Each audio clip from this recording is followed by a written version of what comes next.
Um zelador, ganhando $4 por hora, entra na sala de reunião de uma das 500 maiores empresas do mundo. Tremendo, ele senta na cadeira de frente para o CEO da empresa. Tenso e quase perdendo a fala, ele começa: "Eu tive uma ideia."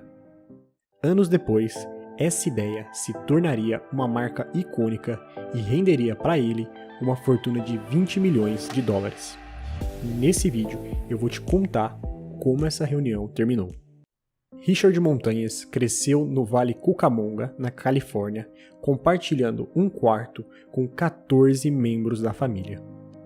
Ele morria de medo e sempre chorava antes de ir para a escola. Mal falando inglês, ele era motivo de chacota entre os colegas de sala. Quando questionados, todos os outros alunos da sala falavam sobre o seu trabalho dos sonhos: astronauta, médico, piloto de corrida. Richard não tinha nada para dizer. Ele disse em uma entrevista: "Não existia sonho de onde eu venho." Na terceira série, ele levou um burrito para lanchar na escola. Seus colegas nunca haviam visto um burrito antes e não paravam de olhar. Envergonhado, ele colocou de volta dentro da mochila. No dia seguinte, ele implorou para sua mãe fazer um sanduíche, mas ao invés disso, ela fez 2 burritos, um para ele e outro para ele dividir com os colegas.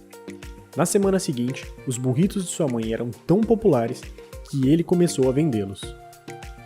Eu aprendi naquele momento que havia algo especial em ser diferente, que havia uma razão pela qual nós todos não poderíamos ser colocados numa única caixa.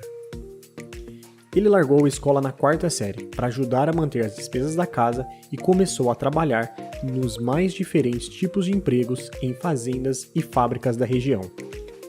Alguns anos depois, em 1976, um vizinho o avisou que havia uma vaga aberta para zelador de fábrica na planta da Frito-Lay.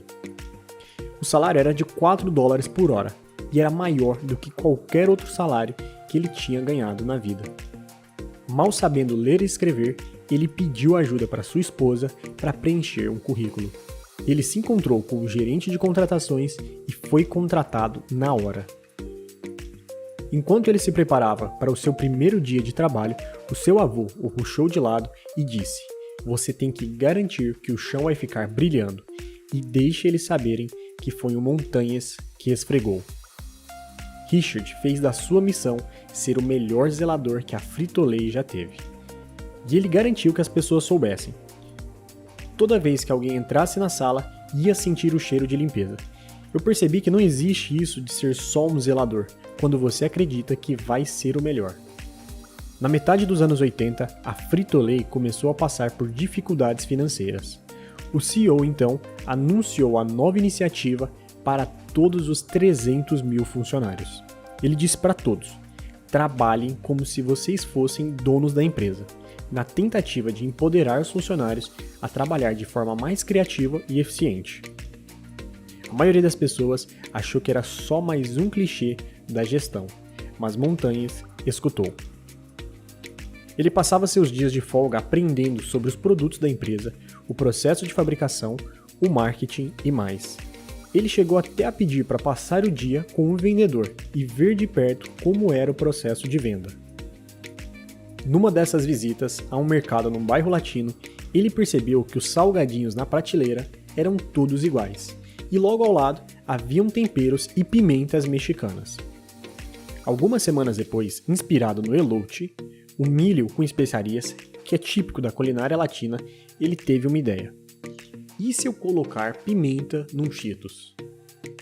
Foi então que Richard decidiu que era hora de agir como um dono.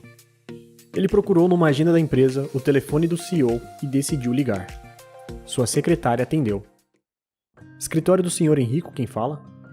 "Richard Montanhas." "De qual divisão você é?" "Califórnia."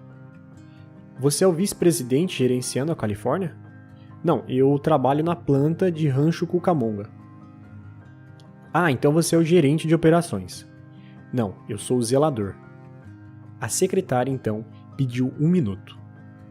O CEO adorou a iniciativa e pediu para Richard preparar uma apresentação, porque eles se encontrariam numa reunião daqui 2 semanas. Atordoado, Richard chamou sua esposa, correu para a biblioteca e pegou todos os livros que conseguiu sobre estratégias de marketing. Então, começou a se preparar. 2 semanas depois, ele entrou na sala de reunião. Após recuperar o fôlego, ele começou a contar sobre o que tinha aprendido sobre a Frito-Lay e sobre a ideia na qual ele vinha trabalhando. Ele disse: "Eu notei que não existem produtos focando em latinos." Ele continuou dizendo: "Nas visitas de venda que acompanhei, vi que em bairros latinos as batatas Lay's, Fritos, Ruffles e Cheetos ficam na prateleira, ao lado de temperos e pimentas mexicanas, mas a Frito-Lay não tem nada apimentado ou picante." Montanhas explicou que o mercado latino estava pronto para explodir. Ele então puxou da sua mochila um saquinho de plástico. Dentro havia Cheetos que ele havia pegado na fábrica, mas um Cheetos coberto com um mix de temperos e especiarias mexicanas que ele mesmo havia preparado. A sala então ficou em silêncio. Um dos executivos então perguntou: "Quanto market share você acha que consegue?" Richard começou a tremer. Ele não fazia ideia do que o executivo estava falando. Ele decidiu ser ele mesmo e disse: Well, when he said how much market share, with the most ridiculous smile, I thought about it, I said, "Oh, I got it. That much market share." Depois de alguns momentos, o CEO falou: "Você vai ter que colocar a vassoura de lado, porque precisa vir trabalhar com a gente." O Cheetos Picante se tornou um dos lançamentos mais bem-sucedidos na história da Frito-Lay. O produto viralizou nos Estados Unidos e é considerado até um ícone da cultura pop. Richard Montanhas se tornou vice-presidente da PepsiCo e possui hoje uma fortuna de mais de 20 milhões de dólares, e inclusive dá aulas em turmas de MBA. Certa vez, um aluno perguntou para ele como é que ele podia dar aula naquela turma se ele não tinha nenhum PhD. O Richard então respondeu o seguinte: ele falou que ele tinha sim um PhD, o P de pobreza, o H de faminto, que é o hungry em inglês, e o D de determinado. Nada mal, Richard, nada mal. Se você gostou do vídeo, não esquece de dar o joinha e se inscrever no canal, e conta aqui pra mim embaixo nos comentários se tem alguma empresa ou alguma pessoa que você quer que eu conte a história aqui no canal. Pessoal, é isso e a gente se vê em breve.